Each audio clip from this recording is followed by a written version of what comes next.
تم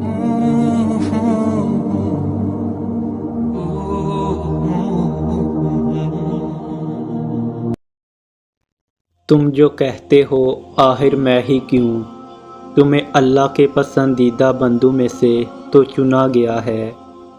تم کہتے ہو میری دعاؤں میں اثر نہیں، تمہیں اس پر صبر کرنے پر بہت سا اجر دینے کے لیے ہی تو چنا گیا ہے۔ تم کہتے ہو میرا درد ختم نہیں ہوتا، تمہیں اور مضبوطی سے جوڑنے کے لیے ہی تو توڑا گیا ہے۔ ہم اپنے رب کی مصلحتوں کو نہیں سمجھ سکتے، لیکن اس کی رضا میں ہی تو سکون ہے، اس کی چاہت میں ہی تو سکون ہے، اور سب سے قیمتی چیز بھی تو سکون ہے۔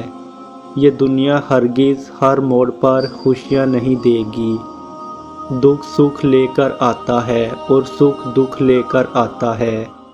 ہمارا کام تو اس وقت کو گزارنا ہے۔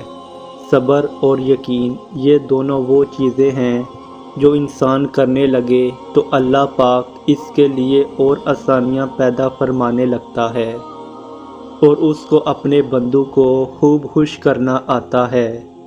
وہ کبھی بھی اپنے بندوں کو مایوس نہیں کرتا، وہ وقت آنے پر ہمارے دل اپنی رضا میں موڑ دیتا ہے، وہ ہمیں دکھ سے زیادہ بھی خوشیاں دے کر سکون عطا کر دیتا ہے۔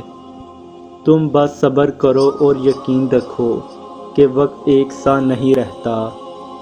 اگر کبھی زندگی میں ایسی تکلیفوں سے گزرو جن کا کبھی گمان بھی نہ کیا ہو، تو اطمینان رکھنا کہ اللہ تمہیں راحتیں بھی ایسی ہی عطا کرے گا جن کا کبھی خیال بھی دل میں نہ گزرا ہو۔